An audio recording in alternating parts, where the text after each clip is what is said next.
Season 3 of Chapter 3 of Fortnite is a mouthful.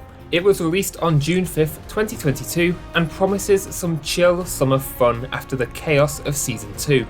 For some context on my perspective regarding Fortnite, I played Seasons 4 through to X with my friends and enjoyed the hell out of it. Chapter 2 kept my attention through the first season and most of the second, but I checked out at Season 3. I didn't hate the game, I was just after something new after playing for 2 years. Since then, I have played snippets of seasons, but never anything substantial. With Season 3, I'd heard rumblings of a no-build mode, and decided it was worth at least checking out for review. Fortnite has changed not just itself, but the entire video game landscape over the last half-decade, and whilst that's a lot to take in, this might be the best time for newcomers to get into the game. It's easily joined the ranks of Warzone, Splitgate and Halo Infinite as a game we'll be checking in with every season. So for more reviews of the best free-to-play multiplayer games and more, make sure you're subscribed. Don't forget to thank the bus driver before you jump. We're dropping in to let you know why Fortnite is worth your time.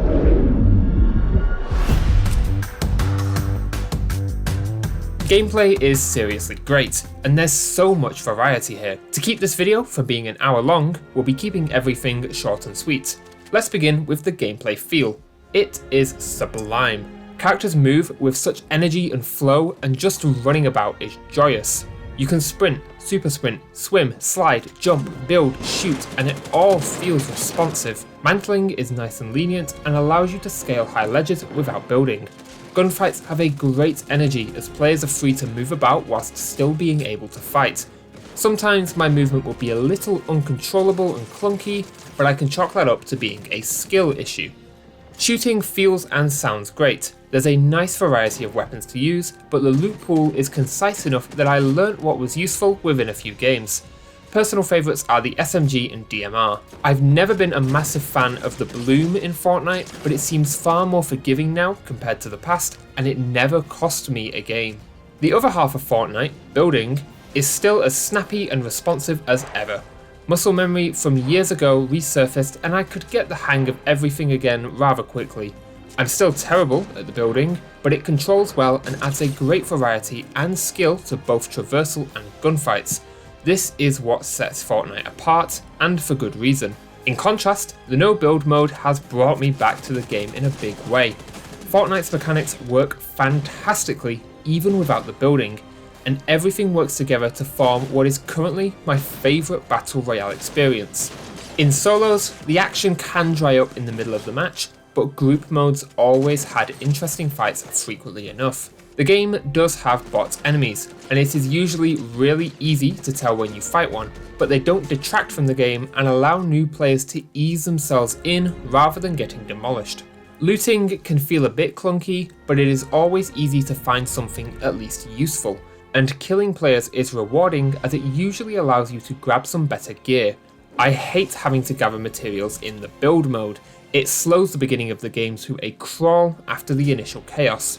NPCs are dotted around the map and act as shops or can be hired to help you out. This is a fun change and adds some extra depth to both looting and fighting. The map is so varied and offers plenty of different POIs to explore and fight in. Some locations are very similar to others, but there is enough variety to keep the game from getting stale. XP is awarded for literally everything. I'm pretty sure I earned some points for just thinking about playing Fortnite. You progress by getting kills, completing challenges, working towards milestones, and just playing. It feels amazing to not have progression locked. The challenges and milestones are fairly simple, and never feel like they're getting in the way of me just enjoying the game. Take note, Halo Infinite.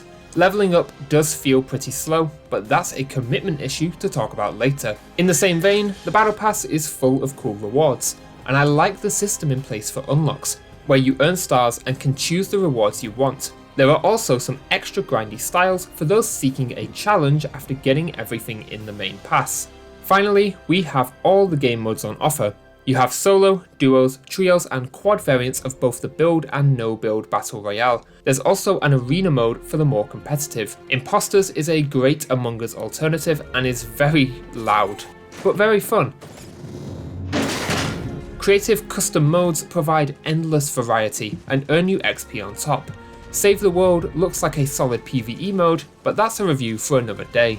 Let us know if you'd like us to check it out in the comments. Overall, I'm just floored. This is nuts. The sheer quality and variety of gameplay on offer here is absurd, and Epic has done a really good job improving Fortnite over the past few years. This season has me excited to play past this review, and I'm more than happy to give Fortnite the full 5 out of 5 for gameplay.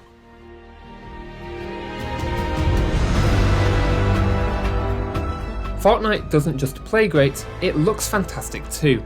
This is an art direction that is all-encompassing. Only in Fortnite do Master Chief, Daryl Dixon, Ariana Grande and The Rock all have the same consistent look that fits in with the universe around them. The art direction of the world is simply top-notch, from tilted towers to a mushroom-infested greasy grove to the highest snowy peaks and the open ocean. Everything looks great and distinct.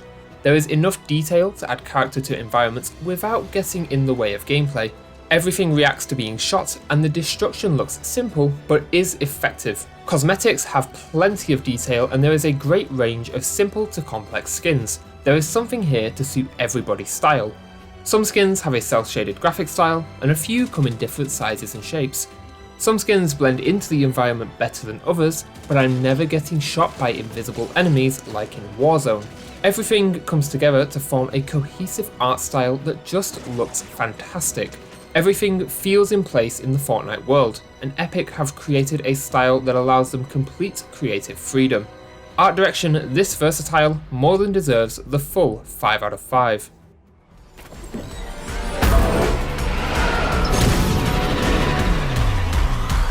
I have no clue what is going on in the best possible way.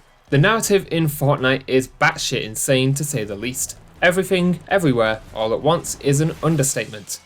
Over the years, Fortnite's narrative has taken shape to underline seasons, and usually culminates in a major event at the end of the season.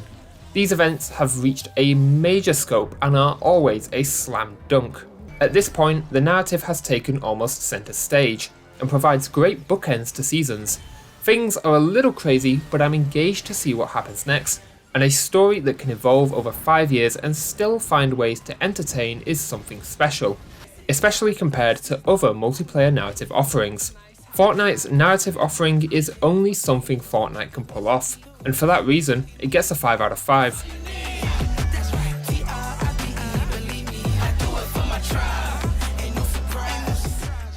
The praise continues with the specs on offer here. Epic is providing you with a great selection of content underlined by some seriously fantastic settings. As stated in the gameplay section, there are playlists for solo, duos, trios and quads for both build and zero build. Arena has its own separate playlists and tournaments if you're more competitive.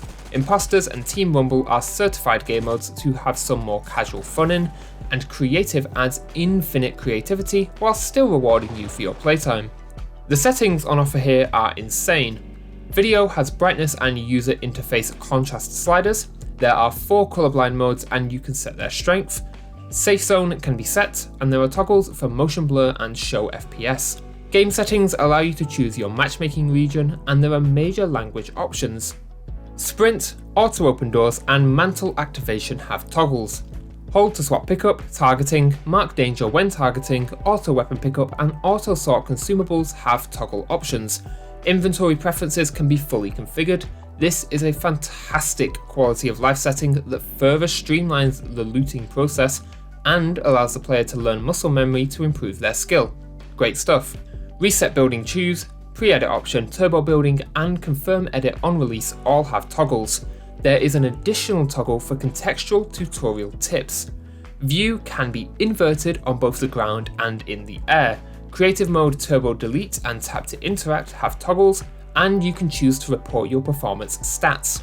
You can choose whether to record replays through normal modes, team modes, and creative mode.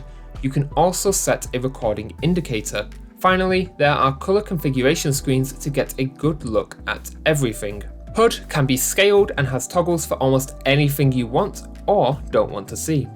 There are keyboard and mouse settings that allow you to tweak X-axis, Y-axis, targeting and scope sensitivity. You can also lock input method to the mouse. Aircraft have a separate sensitivity slider alongside a toggle for inverted control. Tank controls have an additional toggle. Controller has further options. There are toggles for auto run and build immediately with Builder Pro. Edit and slide hold times can be tweaked. Camera reset has axes and timing options. Vibration can be toggled. Sensitivity for look, aim, build mode and edit mode have sliders. There are further advanced options to achieve perfect control. Dead zones can be tweaked, and you can choose to accelerate vehicles using the thumbstick. Audio has sliders for main, music, sound effects, dialogue, voice chat, cinematics and picture-in-picture. You can also let the game know if you're using 3D headphones. You can enable subtitles and change text size, colour and opacity, as well as background opacity. There is also a subtitle preview. Sound effects can be visualized. You can set voice chat preference, method, channel and notifications. Finally, licensed audio has options for when it can be played. If you're playing on keyboard, controls can be completely rebound. Controller doesn't have that level of freedom, but there are some solid controller presets. This is an absurd array of options to complement the absurd array of content on offer. The final nail in the perfect specs coffin is the fact that we experienced no bugs during our playtime. Fortnite is a wonderfully smooth technical experience, and as such gets a 5 out of 5. Other shooters fail when it comes to our commitment scale. Let's see how Fortnite stacks up. Hard drive footprint is middling at just under 32 gigabytes. This is a decent install, but you are getting a serious amount of content with it. Matches last anywhere from a minute to 20. It's always easy to fit in some playtime after work or on my lunch break, and matches are long enough to be tense in the final circle, but not too long to be frustrating when you choke. XP is gained for literally everything you do, and challenges aren't too intrusive. I'm confident that you could complete them all naturally given the full season length. XP gain feels really slow. The season is longer than usual, but it seems Epic have overcompensated on that. There is a Reddit post in the description of this video that goes into far more detail on why the XP progression is bad than I ever could. Epic are over 20 seasons in at this point. Screwing with progression definitely loses them a point. The store is pricey, but the majority of cosmetics are of a high quality and the prices reflect that. You can always buy what you want to, and some sets are bundled together for a discount. Each season has a small starter pack to get your hands on a cheap set of cosmetics, which is a nice addition. I may think the store is expensive, but I can see why people would want to spend money here. I've bought a few skins in my time and I've never been disappointed. There are some skin bundles you can grab for a one-time fee, and these are pretty good value for what you're getting. The Battle Pass progression is a good system, and I like that I can choose my rewards in the order that I want. You get a lot of spare V-Bucks if you complete the season, and the same can't be said for other games. For players looking to learn the game, there is a serious skill gap, and plenty of skill-based reward to strive for. Arena and tournaments serve to let you show off your skill set. As a filthy casual, my time feels respected when playing Fortnite. Everything is working towards something, and Epic has mastered the free-to-play formula. If they hadn't, Fortnite would have died long ago. XP slowness and a somewhat hefty download do knock a point off. The store can get fairly expensive, but everything here is of decent quality, and you have a few lifetime refunds for when you really regret a purchase, so I'm okay with it. Overall, Fortnite is getting a 4 out of 5 on our commitment scale. This is unheard of in the realm of free-to-play. Holy shit! Fortnite is one of the highest rated games we've reviewed, and it more than deserves it. With fluid gameplay, standout art direction, a batshit crazy narrative underlined with some serious technical prowess, and a respect for both my time and money, Fortnite deserves the praise and long life it has received. I'm excited as hell to keep playing after stepping away for 2 years, and can safely say that Fortnite is worth your time. If you're worried about jumping in as a new player, don't be. Fortnite has plenty in place to ease you in nicely and get you having fun. And if you're more hardcore, then do I really need to sell the game to you?